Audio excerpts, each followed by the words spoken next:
Good morning, girls. Here I am, Miss Anam Abdul Qadir, with your new lecture.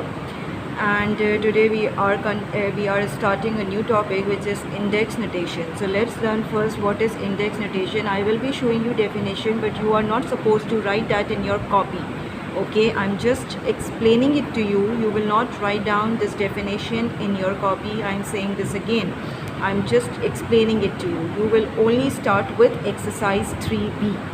Okay, we are not doing right now exercise 3A. We will be doing exercise 3B, which is here on page number 38. But before that, we will learn what is index notation. So let's look over here. What is index notation? Index notation is said to be when we write a number in the form of power or exponent or index, then it is represented as index notation, or it is called index notation. Now let's look at the example. For instance, the number is 49. If I want to write in the form of power, I will break the number. I know that 7 sevens is 49. Now 2 times 7 is written.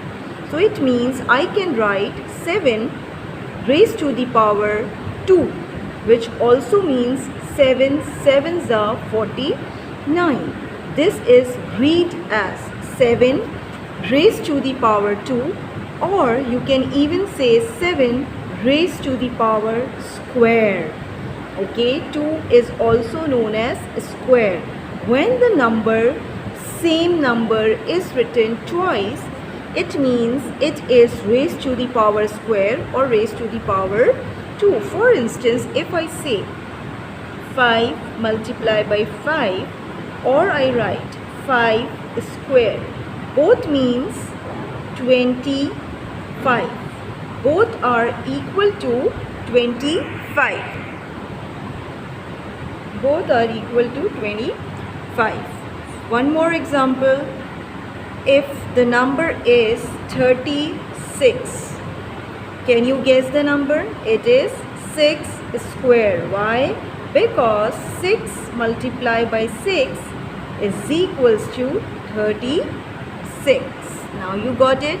So every number which is multiplied by itself, it is the square of that number. And you can represent that number in the form of power. This power does not mean that the 7 is multiplied by 2. You are not saying 7 2s are 14. But what you are saying, 7 sevens are 49. So always remember this. Power means the number is multiplying that many times by itself. Okay, not with the power, but with the number itself as many times. For instance, have a look on number 8. Now I want to represent this 8 in the form of power. What I will be doing, 2, 2 and 2. How come? 2 2s are 4 and 4 2s are is 8. So I can write 2 raised to the power 3, which means 2 raised to the power cube also. I can read this in two forms. One is 2 raised to the power 3, or 2 raised to the power cube. Now I want you to look at this number, 4 multiplied by 4 multiplied by 4. I can write 4 raised to the power cube, and I can say 4 4s are 16, 16 4s are 64. Have you understood? I can write 27 also in the form of cube. How? 3 raised to the power cube, or 3 multiplied by 3 multiplied by 3. 3 3s are 9, 9 3s are 27. I hope this is clear. If the number is raised to the power 4, this does not mean that 2 4s are is 8. It means that you will write 2 how many times? 4 times, and then you will multiply. 2 2s are 4, 4 2s are 8, 8 2s are 16. So 2 raised to the power 4 is equal to 16. Now you got it, girls? If I write 5 cube, this does not mean that this is 5 3s are 15. This does not mean. It means 5 is multiplied 3 times.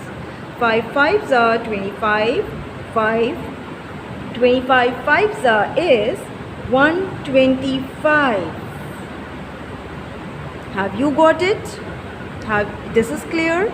Please keep this concept in your mind and revisit the lecture again and again, because this is very important. Every student usually make mistake. What they do, they just multiply the number with the power. This is wrong. Power means that the number which is written is multiplied by itself as many times as the power is written. If it is 4, 2 will multiply 4 times. If it is 5 over here and here it is 2, it means 5 will multiply 2 times by itself. Now I am moving on to the exercise.